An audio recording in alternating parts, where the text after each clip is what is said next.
She almost passed by the stray dog dragging a trash bag, until she heard the whimpers inside. What she found revealed an astonishing tale of survival against impossible odds, where a mother's love proved stronger than pain, stronger than fear, stronger than the evil that had tried to destroy her.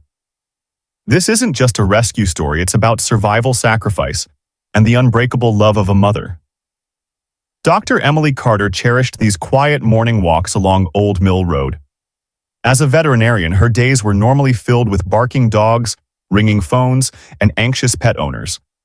But here, in these golden morning hours before the clinic opened, she could finally breathe. The crunch of gravel beneath her sneakers, the distant call of morning birds, the way sunlight filtered through the oak trees lining the road. These simple pleasures grounded her. This particular Tuesday morning felt different somehow. The air carried an unseasonable chill, and an odd silence hung over the normally lively countryside. Emily pulled her light jacket tighter around her shoulders as she rounded the bend where the paved road turned to dirt. That's when she saw the movement ahead. At first, it was just a shadowy shape about 50 yards down the road. As she squinted against the morning sun, the form resolved into a dog, a German Shepherd, though barely recognizable as one in its current state. The animal's once proud frame was now skeletal, every rib visible beneath patchy fur matted with dirt, and what looked like... was that blood? The dog moved with painful determination, dragging something heavy in its mouth. Emily's professional instincts kicked in immediately. She slowed her pace, not wanting to startle the clearly traumatized animal. The shepherd was hauling what appeared to be a white plastic garbage bag, the thick kind used for yard waste. The bag's surface was torn and filthy, its contents creating an awkward bulge that bumped along the uneven roadside. "Easy, girl," Emily murmured automatically, though the dog hadn't yet noticed her. She reached for her phone, intending to call her clinic for backup, when a sound cut through the morning quiet that made her blood run cold. A whimper. Tiny. Weak. Undeniably coming from inside that bag. Emily's breath caught in her throat. That wasn't just trash being dragged. There was something alive in there, something small. Something helpless. The shepherd finally noticed Emily's presence and froze, the bag dropping from her mouth with a soft thud. Emily expected the dog to run or growl or show some defensive aggression. But the exhausted animal simply stood there, sides heaving, staring at Emily with eyes that held a universe of pain and desperate hope. Those eyes, sunken but alert, fearful but determined, told a story words never could. This wasn't just some stray scavenging for food. This was a mother on a mission. Moving slowly, Emily approached the plastic bag. The shepherd didn't stop her, just watched with quiet intensity as Emily carefully peeled back the torn plastic. The smell hit first, the metallic tang of blood mixed with the sourness of infection and the damp musk of unwashed fur. Then movement, small, frantic wriggling, and finally, the sight that would haunt Emily's dreams for weeks to come. 3 newborn puppies, their eyes still fused shut, squirming blindly in the filthy darkness of their plastic prison. They were pitifully small, their tiny bodies no larger than Emily's palm, their faint cries like whispers against the morning quiet. One pup, slightly smaller than the others, lay frighteningly still until its siblings jostled it into weak movement. Emily's hands trembled as she reached into the bag. The puppy's fur was damp, their tiny bodies chilled. How long had they been in there? How far had their mother dragged them? And what kind of monster puts newborn puppies in a garbage bag? As she gently lifted the pups out one by one, wrapping them in her light jacket for warmth, Emily's fingers brushed against something crusted on the mother dog's flank. Parting the matted fur revealed the horror beneath. An angry, infected wound, and beside it, a brand. Fresh enough that the skin around it was still raised and red. 2 crude letters burned into the dog's flesh. RV. Emily's vision swam with sudden tears. This wasn't just abandonment. This was cruelty with purpose. Someone had marked this dog like livestock, then discarded her and her newborns like yesterday's trash. Yet, despite everything, the pain, the hunger, the exhaustion, This mother had refused to give up. She'd found a way to carry her babies to safety, one puppies into her arms. The shepherd finally collapsed onto her side, her work done. Her chest rose and fell rapidly, but her eyes never left her babies. Even now, at the brink of collapse, she was still watching over them. In that moment, Emily made a silent promise to them all. This story wasn't over, not by a long shot. The fluorescent lights of the clinic hummed overhead as Emily helped transfer the weak German shepherd onto the examination table. The dog, no, Grace? Emily had already decided to call her, barely resisted, her energy completely spent from her ordeal. Her ribs protruded sharply beneath her matted coat, and her breathing came in shallow, uneven gasps. Dr. Mark Bennett, Emily's longtime friend and fellow veterinarian, moved with practiced efficiency, his normally cheerful face set in grim lines. He gently ran his hands along Grace's body, his touch light but thorough. "This wound," Mark murmured, pausing at the deep gash on Grace's side. He carefully parted the fur, revealing angry red flesh crusted with dirt and dried blood. This wasn't from some accident or random injury. Emily leaned closer, her stomach turning at the sight. The cut was jagged, the edges uneven, not the clean slice of a surgical instrument, but something rougher, more brutal. Mark reached for the antiseptic, his movement steady despite the tension in his jaw. "Look at how it's positioned," he said, dabbing gently at the inflamed skin. "Too precise to be from a fence or broken glass. Someone did this deliberately." As the disinfectant touched the wound, Grace whimpered but didn't struggle. Her tired eyes remained fixed on the whelping box in the corner where her 3 puppies, now cleaned, fed, and wrapped in warm blankets, slept soundly for the first time since their rescue. Emily's hands shook as she traced the raised letters of the brand beside the wound. The RV stood out starkly against Grace's skin, the flesh still pink and irritated around the crude markings. "Who would do this?" she whispered, her voice thick with emotion. Mark's usually warm brown eyes turned hard. "People who see animals as nothing more than dollar signs," he said, his voice low and tight with controlled anger.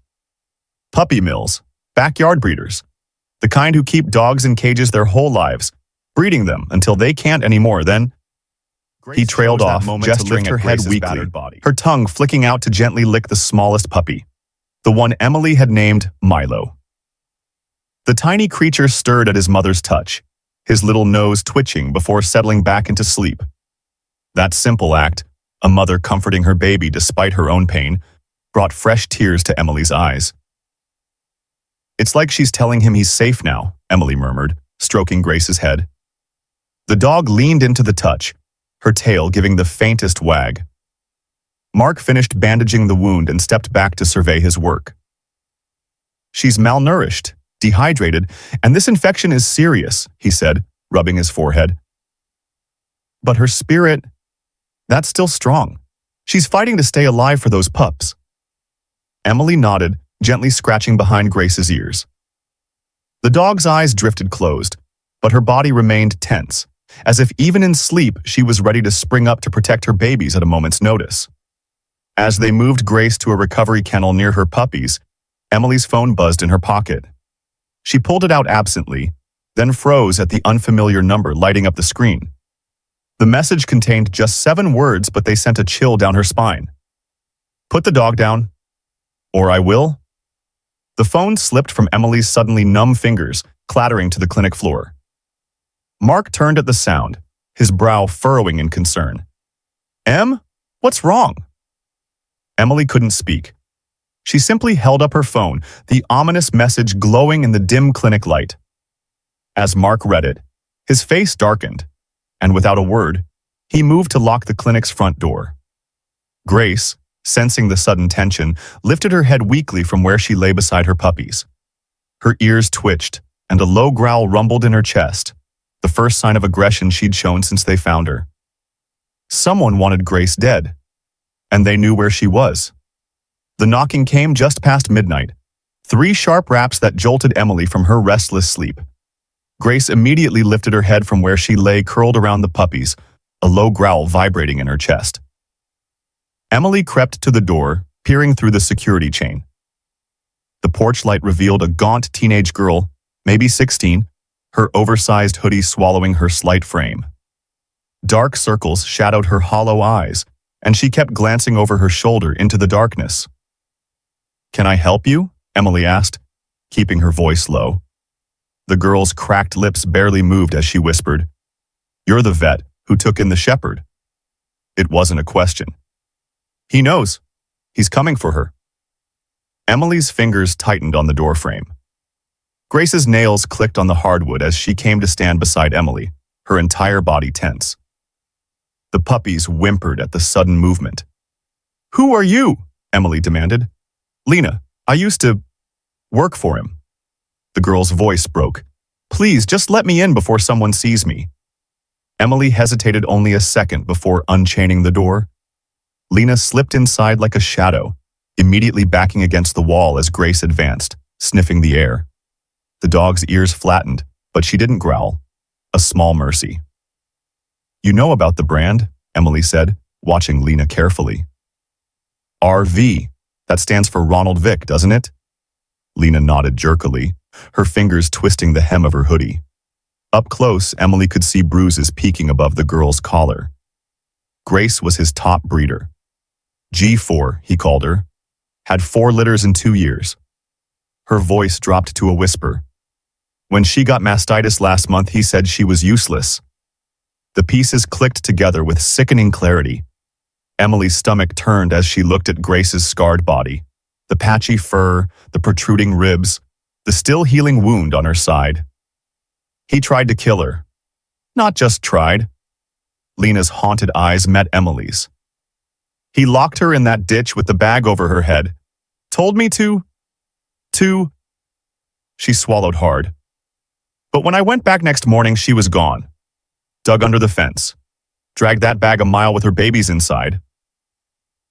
Emily's vision blurred with sudden tears. She reached down to stroke Grace's head, feeling the dog tremble beneath her touch. Grace had been left to die, but she'd fought her way back. For her puppies, for survival. Lena moved to the window, peering through the blinds. He's got people watching the shelters, the vets. When your story hit the news, she turned back, face pale. He can't let her live. She's proof. A floorboard creaked upstairs where Emily had set up the puppies in her guest room. Grace's ears perked toward the sound, her maternal instinct overriding her fear. That's why you're here, nodded, Emily her realized, trembling. You're warning me. I can't be part of this anymore. What he does to those dogs. A tear tracked through the dirt on her cheek. He brands the ones he's going to dispose of, like they're just inventory. The air in the room turned thick, suffocating. Emily's pulse hammered in her throat as she processed the danger. Grace leaned against her leg, warm and solid, a living, breathing creature that someone had tried to erase. A sudden crunch of gravel outside made them both freeze. Grace's head snapped toward the window, her lips peeling back in a silent snarl.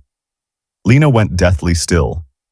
Emily killed the lights with one swift motion. In the sudden darkness, they waited, barely breathing. Another crunch, closer this time. Then the faintest shadow passed across the window curtain. Grace's growl started deep in her chest, a warning rumble that vibrated through Emily's body.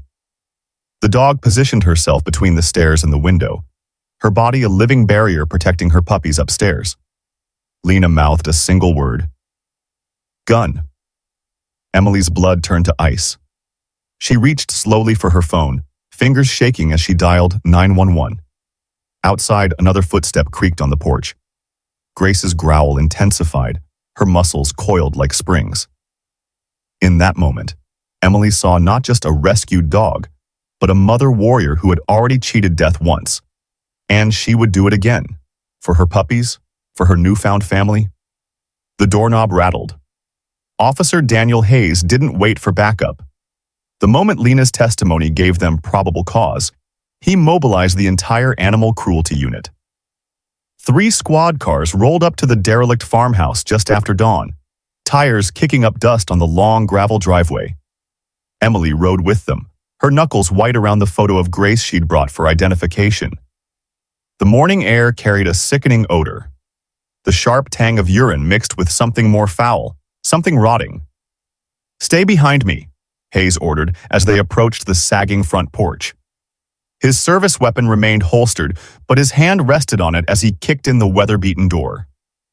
The wood splintered with a crack that echoed across the silent property. What they found inside would haunt Emily's nightmares for years to come. Dozens of wire cages stacked like crates lined the walls of what had once been a living room. Most held at least one dog, some 2 or 3, crammed together in spaces barely large enough to turn around. The stench of ammonia burned Emily's eyes as she took in the scene. A golden retriever with oozing sores where its collar had grown into its neck. A pit bull mix missing chunks of fur, its ribs visible beneath scarred skin. A trembling beagle puppy, no older than 8 weeks, standing in its own waste. "Jesus Christ," Hayes muttered, his usually stoic face twisting in disgust. He signaled his officers to begin documenting the scene as Emily rushed to the nearest cage. The dogs didn't bark. They didn't even whimper. They simply stared with hollow eyes that had long since given up hope. In the kitchen, they found the branding station. A propane torch lay beside an array of crude metal implements, their tips shaped into letters. Emily's stomach heaved when she recognized the RV brand identical to Grace's. Hayes flipped open a ledger on the counter. The pages listed dogs by codes rather than names, with columns for breeding dates, litter sizes, and final dispositions. His finger stopped halfway down a page. "Here she is," he said grimly. Emily peered over his shoulder at the entry. G4. German Shepherd. 3 litters. 6.5, 4. Damaged. Mastitis. Dispose of. October 15th. The date was 3 days before Emily found Grace dragging that plastic bag. "Dispose of," Emily repeated, the words like ash in her mouth. She thought of Grace's wound, the way her skin had been torn open. Not an accident, an execution attempt. Hayes slammed the ledger shut. "This is a commercial operation. These animals are just inventory to them." A young officer called from the back room. They found more cages outside, some containing skeletal dogs chained to posts, others holding the rotting remains of those who hadn't survived. But no sign of Ronald Vick. As they combed the property, Emily noticed fresh tire tracks leading away from the barn. Hayes radioed for an APB, but they all knew Vick had likely been tipped off. The discovery that turned Emily's blood to ice came last. Taped to the refrigerator was a local newspaper clipping, her photo from last week's article about Grace's rescue, circled in red marker. Beside it, a note in the same hand that had filled the ledger, "Clean up your mess." Hayes swore violently. His radio crackled to life. A neighbor had reported a black pickup slowly circling the blocks near Emily's home. Emily's hands began to shake. The description matched Vick's vehicle. Grace was safe at the clinic with Dr. Bennett, but the puppies were at her house with a veterinary tech watching them. She reached for her phone with numb fingers. "We need to go." "Now," Hayes ordered, already striding toward his cruiser. As they sped back toward town, Emily stared at the passing fields without seeing them. The ledger's cold terminology played in her mind on a loop. Dispose of? As if Grace, brave, devoted Grace who had dragged her babies to safety through sheer willpower, was nothing more than broken equipment to be discarded. But Vick had made one fatal miscalculation. He'd underestimated a mother's love. And now, Emily realized with cold certainty, he was coming to finish what he'd started. The cruiser's tires screeched as they turned onto Emily's street. There, parked just around the corner, sat a black Ford F-150 with tinted windows. The engine was running. Hayes reached for his radio. "All units, we have eyes on suspect vehicle at..." The truck's brake lights flared. With a roar of acceleration, it peeled away into the morning traffic. Emily's phone buzzed. A text from the vet tech. "All quiet here, puppies just ate." She exhaled a breath she didn't realize she'd been holding. But as Hayes turned to her, his expression said what they both knew. This wasn't over, not by a long shot. Vic had seen his operation exposed, his property taken, and he wouldn't let that stand. Somewhere out there, a dangerous man was regrouping. And Grace, sweet, scarred Grace, remained living proof of his crimes. The beeping of Grace's heart monitor had become Emily's whole world. One steady tone after another, proof that the brave shepherd was still fighting. Then, without warning, the machine screamed a single endless note. Emily's coffee mug shattered on the clinic floor. "Grace!" She lunged forward as Dr. Bennett shoved her aside, grabbing the crash cart. "Flatline!" Mark barked, ripping open Grace's kennel. His hands moved with practiced precision, attaching pads to her chest. "Charging! Clear!" Grace's body arched as the current hit her. The monitor showed a flat green line. Emily's vision tunneled, her hands clutching the counter edge so hard her knuckles turned white. "Again!" Mark yelled. The defibrillator whined as it charged. "Clear!" Grace's legs twitched. The monitor blipped once, twice, then settled back into that terrible, endless tone. Emily couldn't breathe, couldn't think. Grace couldn't die. Not after everything. Not when her puppies needed her. Not when... A gasp. Then, miracle of miracles. Grace's chest rose in one shuddering, ragged breath. The heart monitor stuttered back to life, beeping weakly but steadily. Mark slumped against the wall, wiping sweat from his forehead. "She's back," he panted. "But she's not out of the woods yet." Emily sank to her knees beside Grace's kennel, tears streaming down her face. She pressed her forehead against the cool metal bars. "You beautiful, stubborn girl," she whispered. Grace's tail gave the faintest thump against the blanket. That's when the world exploded. The shattering of glass tore through the clinic's quiet. Emily spun toward the sound just in time to see a crowbar swing through the broken window beside the door. A gloved hand reached through, unlocking it from the inside. Ronald Vick stepped through like a nightmare come to life. He was taller than Emily remembered from his mugshot, his eyes glittering with cold fury. The crowbar swung lazily at his side. "Should have let her die in that ditch," he spat, his gaze locking onto Grace's kennel. "Now I gotta clean up your mess too." Time slowed. Emily saw Mark tense, ready to charge, saw Vic's grip tighten on the crowbar, saw Grace's head lift weakly from her blankets. Then, impossibly, Grace moved. Despite the IV lines tethering her, despite her weakened state, the shepherd launched herself from the kennel with a snarl that would have chilled a wolf. She hit Vic mid-chest, her teeth snapping inches from his face. Vic staggered back, swinging the crowbar wildly. It grazed Grace's shoulder, sending her sprawling. But that moment of distraction was all Mark needed. He tackled Vic into a shelf of medical supplies, sending bottles crashing to the floor. Emily scrambled for the phone, but Vic kicked out, sending it skittering across the room. Grace was already back on her feet, positioning herself between Vic and the back room where her puppies slept. The sounds of struggle mixed with Grace's growls and the puppies' frightened yips. Then, blessedly, sirens wailed in the distance. Close. Getting closer. Vic's head snapped toward the sound. With a curse, he shoved Mark aside and bolted for the door. But not before locking eyes with Emily one last time. That look said everything. Outside, this wasn't over. Floodlights flicked on one by one, illuminating the parking lot like a baseball stadium.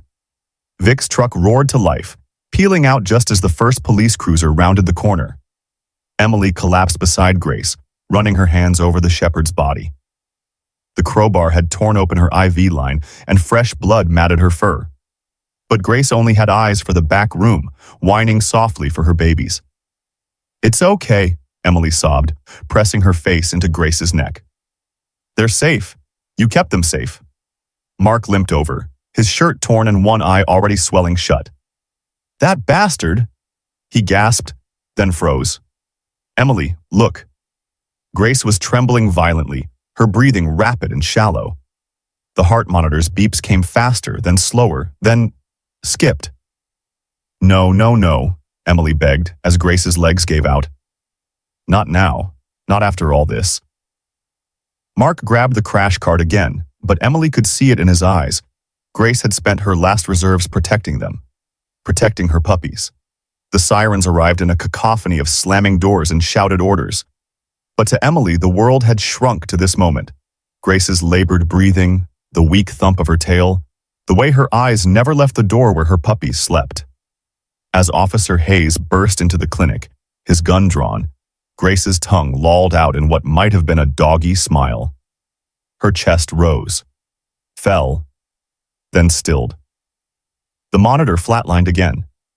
This time there would be no miracle. The brochure from the Oregon Sanctuary lay open on Emily's kitchen table, its glossy pages showing rolling green hills and happy dogs running through wildflower meadows. A second chance for rescued animals, the caption read, where they can heal without fear. Emily traced the photo with her finger. It was perfect.